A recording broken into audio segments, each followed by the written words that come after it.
It is Talking Reds in association with NordVPN. I am John Gibbons, this is Josh Sexton, and this is Mo Stewart, and we're going to be mainly looking ahead to tonight's Carabao Cup semi-final against Tottenham Hotspur, but also looking a bit about our likely opponent, which is, well, it's looking like it's going to be Newcastle. Yeah. It's a 2-0 win. Arsenal come coat with the ball. Whether it was too round or not round enough, I'm not entirely sure, but they struggle with it. Isaac didn't. He kick anything in a goal at the moment, no matter what shape. And yeah, Newcastle with 1 foot at Wembley.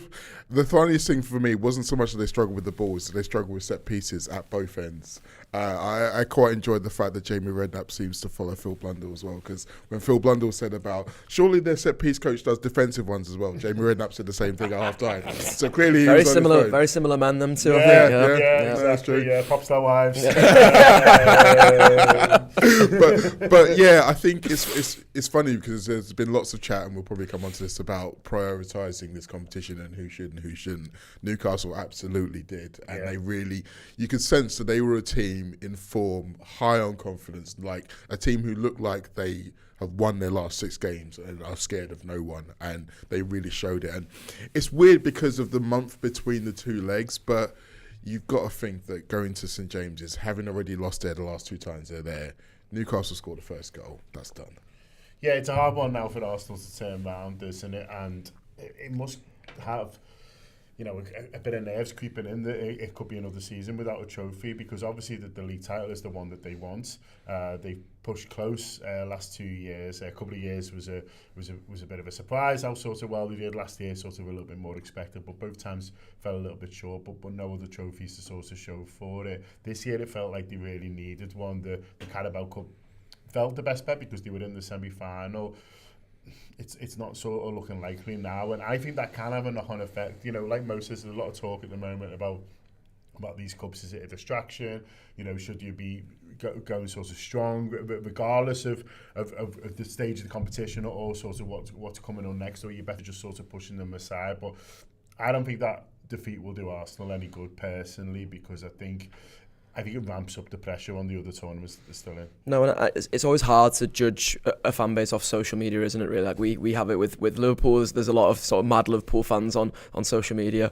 Uncle Albert shock face. There's definitely a lot of mad Arsenal fans on there as well, and that's where I've definitely seen a bit of like a narrative creeping into at least their social media fan base this season, that there's a bit of patience being lost with Arteta and the lack of trophies and things like that going into this season. I don't think the style of players helped necessarily. So as Mo was saying there, the fact that they were struggling on the set piece last night is potentially, you know, a worry for some of those Arsenal fans who were already fuming with the style of play. So now to go 2-0 down in the first leg of you know, it would be the least important of the 4 trophies for Arsenal in the way that it is for anybody who gets, you know, the chance to chase all 4 honours really. But still, like the idea that you could get one easy trophy in the bag there, sort of take that pressure off of going through a trophyless spell, and then be able to crack on from there. And that's the thing, like you talk about how hard it'll be for them to turn it around now, and I think it really will, because Arsenal aren't a free scoring outfit, are they? Like there's none of those lads up top, you know, while Saka's injured, who are scoring all the goals. Martinelli looks like he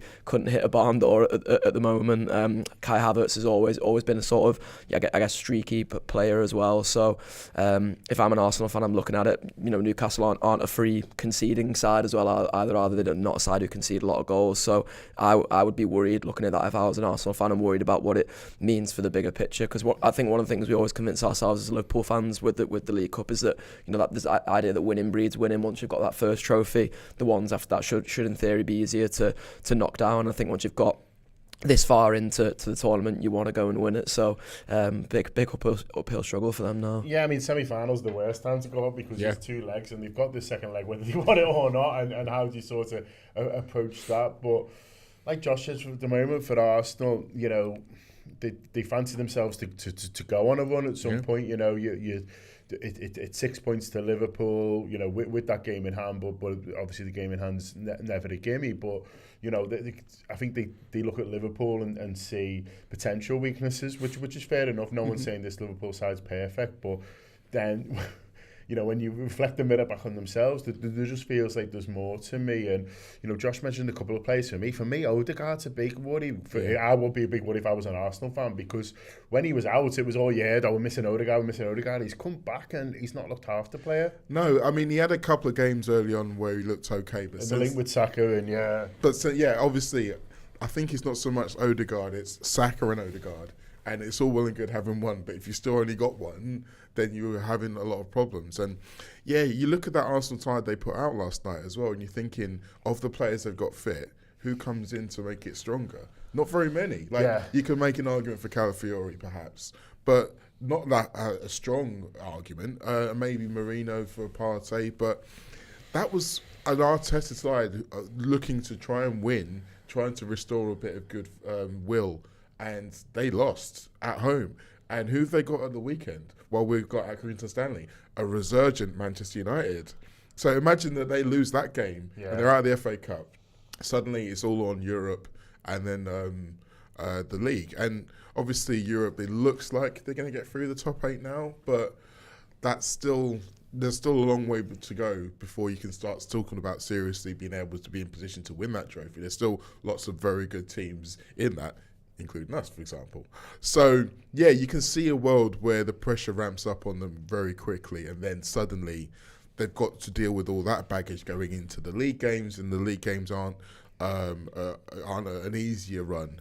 I don't think they've got a massively easy run coming up in the league anyway. I think they've got what they had at the start of the season coming back round. So Villa, Man City, I think a few others like that. So you could quite easily go wrong very quickly, in a very big way for Arsenal. So I'm going to be fascinated to see how they respond to this.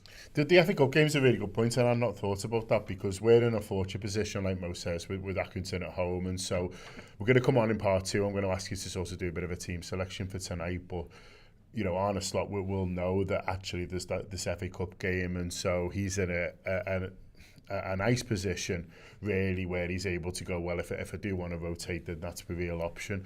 When you've got Manchester United in the cup, that's a little bit more difficult, and that's what and Klopp found last year when we went to sort of Arsenal in the FA Cup. He's suddenly like, we'll do a reserve team, and I know I'm going to lose, and well, I'm likely to sort of lose the game, and the psychological effect sort of that has. And it's one thing losing 1 or 2-0, but if you sort of lose, you know, and get a bit of a thumping, then it's sort of not great at all. Or do we go strong, but it's an extra game you're asking these players to play, and they're not big rotators at Arsenal. You know, a sort of comment from him around Saka, it was from a couple of years ago but it resurfaced when Saka got injured, with him saying, like, if he wants to be a top player, he needs to play 60, 70 games a season. And I'm like, well, I mean, you can not do that. Yeah. 30 sound, you know. Yeah, exactly. And so, like, you know, you're in this situation where I think you will go strong again, but again, then the league games, you know, are back midweek, and suddenly, you know, players have got a lot on their legs. It's a tricky little period for them, isn't it? Yeah, it's where you definitely earn your money as a manager, I think, to you know, have the balance of those two decisions. I think if, again, sort of like trying to put an Arsenal fan's head on, I'd almost be tempted to see loads of rotation, just because of how bad the injury issues have been for Arsenal over the course of the season. I don't think there's been, like, I think they've been a little bit overblown in the sense that I don't think Arsenal have had like any full-blown injury crisis at any point, but they've just had like a consistent number of injuries throughout each thing, and it seems that every week for Arsenal, when there's one player comes back, like exactly like it was Timber last night, but then Nwaneri was missing from the weekend as well. So I think on that basis, I would almost be tempted to go weak and just say, like, you know, we're still just about within touching distance in the title race. We've got a chance in the Champions League there. If we look at the sort of three competitions, I should say, that finish in May, the FA Cup would be the lowest priority of those, and there's a chance that, you know, United are, even though United put in a good performance the weekend there, their tails aren't exactly up, are they? Maybe they will be a little bit more after the result they got against Liverpool, but there's still that sort of frailty of confidence there. Maybe if you start a team that's a little bit rotated and a couple of kids who are looking to prove a point, you can sort of leave a mark on United, who I don't suspect would go particularly strong in it anyway, just because of how much they have to fight to get back up the league table. So I'll be really interested to see which way that one goes from both sides, really. But I think if I was on the Arsenal side of things, I'd probably be clamouring for more rotation, I reckon. Let us know how strong you go tonight in the comments. I'll get Josh to read a couple of them out in sort of part 2. So let us know whether, would we be looking to go as strong as possible with that week between, 6 days between now and the Forest game, and then rotating against Accrington, or is there certain players who you'd like to see nowhere near the pitch either on Wednesday or on Saturday, and keep looking to keep them fresh? I'm really interested to know how strong that you will go on Wednesday night, with bearing in mind we've got Accrington on Saturday and of course Forest on Tuesday. But I mean, we've already talked really about Arsenal, but Newcastle, you talked about how much, how strong they went. You could see how much it meant to them. The fans. It's some let off, for the golden goals in front of them, isn't it? So that's always sort of the better ones. I'm sure they widely celebrated the Isaac one as well, but you can see the Gordon one better. And I saw it a little bit. I was on the BBC website this morning, and the sort of live blog, and there's a little bit of discrepancy over when Newcastle's last trophy is. I think it depends whether you count this European one that sort of doesn't exist anymore. But either way, it's a long time. It's you argue between 50 years and 70 years, I think it is. So either way, it's a hell of a long time, and there'll be Newcastle fans who are our age who've never seen their team win a meaningful trophy, and so it would mean a lot for them to even sort of get to a final at Wembley, and you can see that, and that is, that is a reminder of what these cups can mean. We're a little bit spoiled. We won it last year. I think we were the record holders of the Carabao Cup with 10, but you see how much it means to the Newcastle fans and also the players, and it's a reminder of what every trophy means, that the sort of counts, and what it means to sort of fans. And also, if we do get them in the final, they'll take some beating. Oh yeah, they will take some beating. Although I do think that if we get them in the final, we've got the league game against them just a bit before, because that's February 26th, isn't it? Is that right? Yeah, and then obviously the final would be like 3 weeks after. Yeah, it's mid-March. Yeah. So we might be able to get an idea of whether they're still in that kind of form by that point. But yeah, it was. You do forget how so many massive teams just don't win.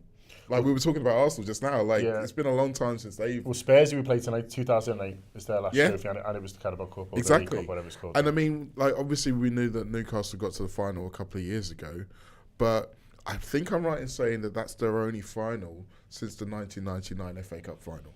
So that's Alan Shearer leading them out, exactly. So that's 25 years since even getting to a final. So I think you have to understand how important that game was for them, and how many years they've had to go through, like all of the down years where they didn't look anywhere near getting to a final, and then they'd be really rubbish in the league, and then they'd go into the cup games and they'd rotate and they'd get beat by a team from a lower division, and there would just be frustration and just like, well, why can't we just do this one thing? And now they're in touching distance of actually doing that one thing. So that's really where you sense all of those, the joy from those celebrations. But also, I think it's been a long time since they've won at Arsenal. I think Andy Carroll scored the last goal they won there. Is that right? Yeah, which tells you how long ago. That was pre-Liverpool Andy Carroll. Pre-Bordeaux. Yeah. Pre-Bordeaux. Like when there was actually some promise there for him. So yeah, there's lots of things that they're ticking off. It's also, I think it was Eddie Howe's 150th game for Newcastle. When you think about the journey that he's been on with them, the ups and downs, the times where it looked like that they were obviously going to move on for him, that's a real boon for him, and I think something that he should be celebrating. But again, they just look like a team who believe in everything they're doing, because obviously they didn't have Bruno last night. Yeah. He was suspended. They didn't have Fabian Schär, so you could argue they had one of their best defenders and one of their best midfielders out, and you wouldn't have noticed. This is a team who are just flying at the moment, so I would not want to be facing them next week, that's for sure. Yeah, and that's when a team is doing well, isn't it? Is when a really good player can drop out, and like Bruno, and he's watching it at home, and they still sort of look exactly the same. Joe Wilcock comes in, he's probably not played as much as what he'd like to, but I thought he did really well, and I thought he's got that almost Gravenberg-esque turn on him, hasn't he? Where he can sort of take it away, and it's I think he's a good little player, and sort of did did well.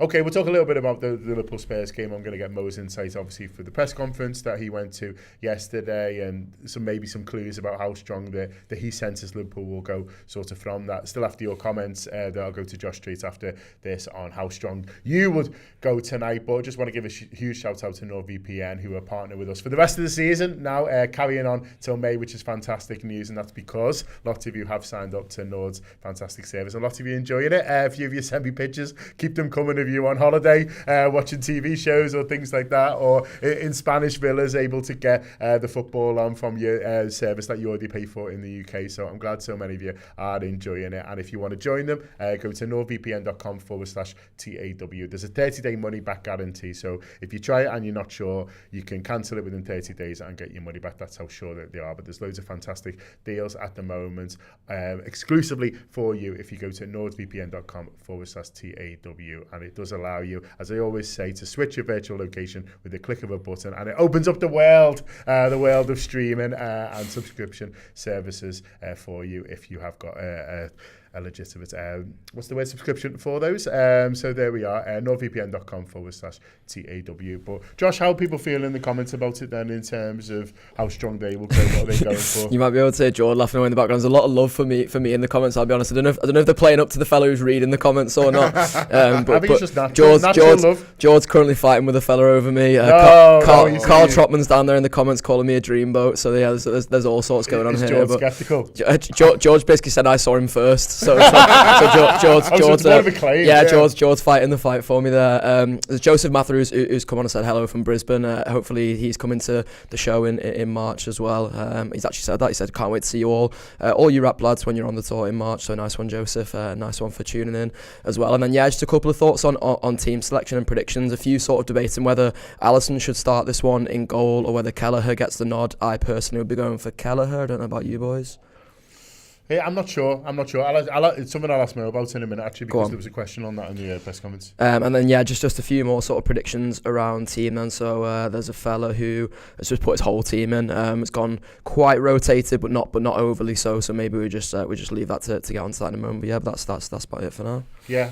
On Kelleher then, we'll talk a little bit about the press conference, Mo, that obviously you attended. But he was asked about Kelleher, and I couldn't tell whether he was leaning towards Alisson or he was just giving nothing away. Like, what did it come across like in the room? It came across as if he was making more of a concerted effort than normal to not give anything away. Right.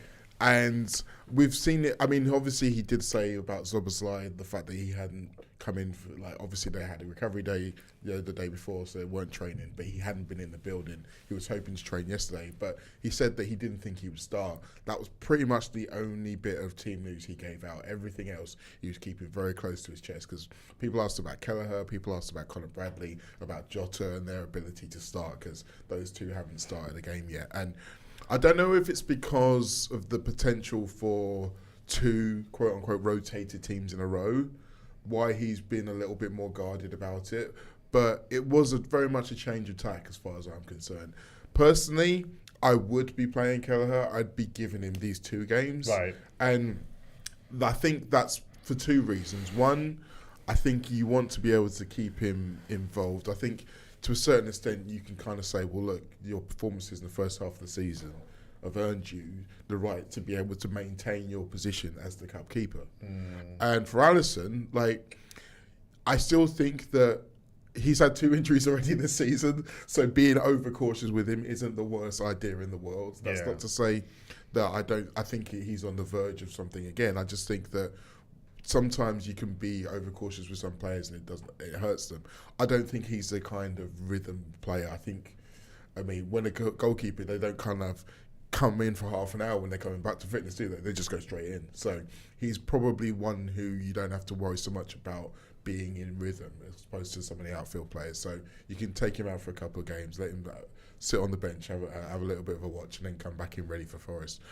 The rest of them, I'm as fascinated as everyone else, because there's a reason why he was so guarded. I just don't know what it is yet. Well, we'll see, I guess, when the team sort of is dropped tonight. On Ali, there's been a little bit of talk about his form since he's sort of come back in, and not necessarily saying he's playing badly or anything like that, but maybe he's not quite as sharp, maybe he's not quite pulling off the saves that he sort of has in the past. What have you made of that, and is it therefore an argument to maybe sort of to keep playing him? You won't play him in both games, but maybe, keep him sort of ticking over, play him tonight just to help him get back to what is his best, which is, we think's the best in the world. I don't really see any merit in the idea that like he's dropped off at any level at all. Like I think he's probably not been called into the sort of action he'd like as much. Like Liverpool have conceded quite a few goals, but none of them have by any stretch of imagination been like his exactly. Like he's not saving that Sandro Martinez one. The second one goes through legs, which I think is always difficult for a keeper. I think we're just like we have such high expectations for Ali that we expect him to make all these incredible saves and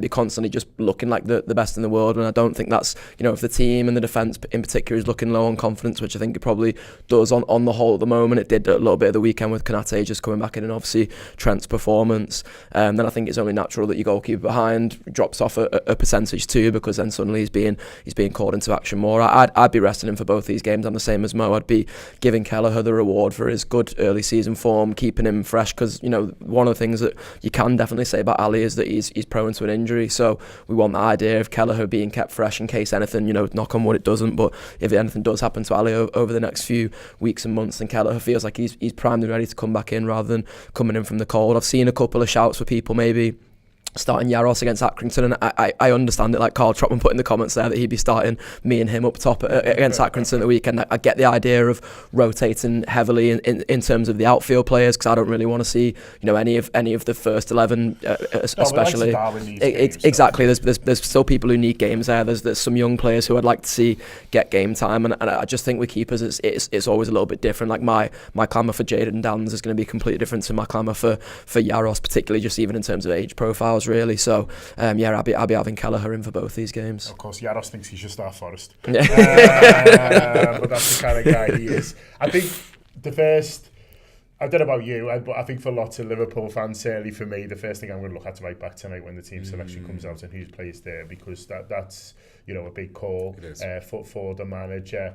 I think he's done a really good job of trying to take the heat off Trent Alexander-Arnold, both immediately post-match. I think he sensed it was going to be a thing, but also in the press conference again that you were at, he was asked about Trent. He was always going to be asked about Trent because of the contract situation and because of the performance. But he was straight away saying, well, there'll be lots of our lads who aren't too happy with sort of how they're going to play.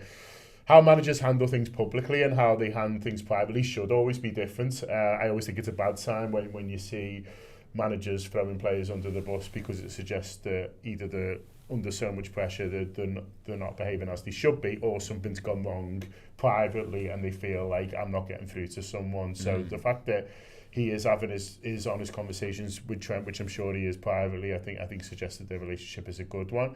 Trent's spoken in the past about how he actually likes being challenged by Slot, and how he feels it's good for him that he's got a manager who wants the best from him and pushes that for him. But it will be interesting to see who plays right back tonight. It will be fascinating to see. I think Slot's methods in terms of how he handled the Trent questions was what I expected, and it was consistent with what he's always done, and not just with Trent. I think one of the things I always liked about Slot is that when someone asked him a question specifically about one player, every single time he opens it up. So if it's about Salah, he talks about the people who are giving him the chances. If he talks about Gakpo, he'll always mention Diaz alongside. It's all about the group. It's not about an individual. When we're doing great and getting praise, it's about everybody. When we're doing badly and getting blamed, it's about everybody. And if you're consistent in that, when things like this happen, then your words have more credence, they have more authority, not only to us, but in the dressing room as well. No one's going, hang on, he's done that sort of differently. Exactly. In terms of what he would do or will do, I would play him. I feel like he probably will play him, not just to kind of say, I don't want the world to think that I believe this is now a problem, because he's been adamant publicly saying he doesn't think that this is a problem. He said everyone can have a bad game, timing's not great, but it wasn't because of all these things. To then take him out of the firing line for this game, he's going to have to answer that question Yeah. pre-match, and he's going to have to either find something new to say, or it's just going to look like he's going back on his word. Especially if the rest of the team's strong. Exactly. So if it's a first 11 in inverted commas, and then suddenly you got sort of Bradley in there, then it doesn't feel like there's sort of a matchup. And then you bring in Trent in probably on Saturday because you don't want to play Bradley twice.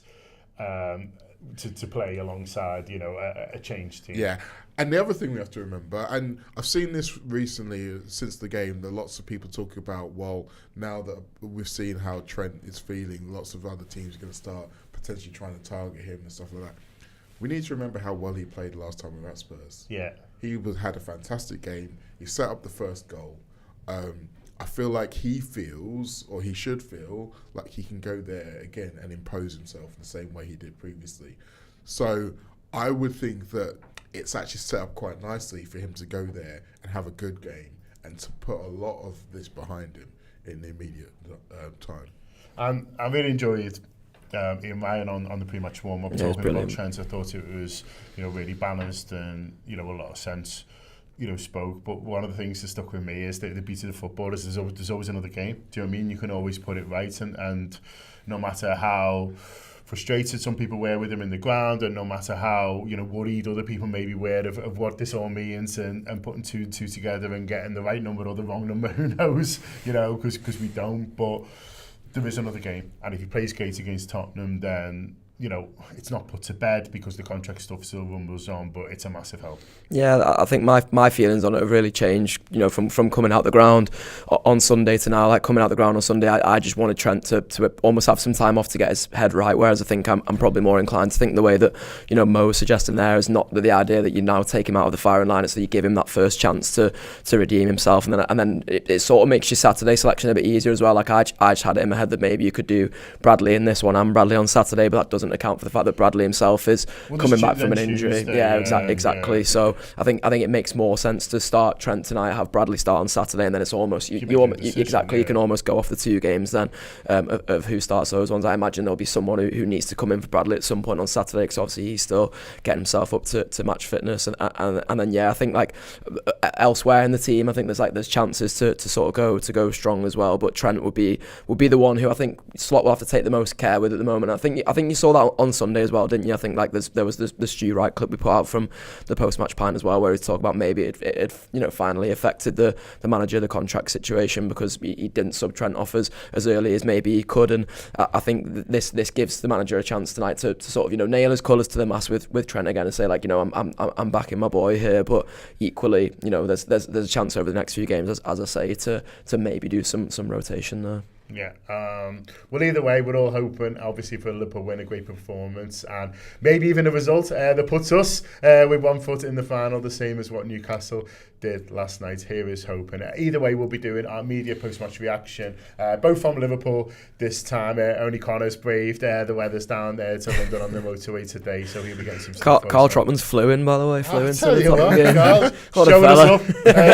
showing us up. I admire his commitment to the Reds more than his taste in men. But there we are. Questionable decisions on one side, but fair play going to Spurs tonight, Carl. I hope you enjoy it. I hope you see a big Liverpool win. We'll be doing post-match reaction, as I say, from Liverpool, so audio and video straight after the game from a pub in town, watching it together. So hopefully after another big win, you can subscribe to the Anfield Wrap. Easiest way is to download the app. You'll get some free tokens if you've not done that already, where you can give things a little bit of a go. There's a button to subscribe as well. That is the easiest way to do it. Or if you want to do it on an old-fashioned laptop, theanfieldwrap.com/subscribe will get you going from there as well. Huge thanks to Mo, huge thanks to Josh, obviously NordVPN for partnering with us to the end of the season. Enjoy the game tonight. Up the Reds. Bring your digital life to a whole new level with NordVPN. Choose the fastest VPN on the planet and explore the internet without interruption.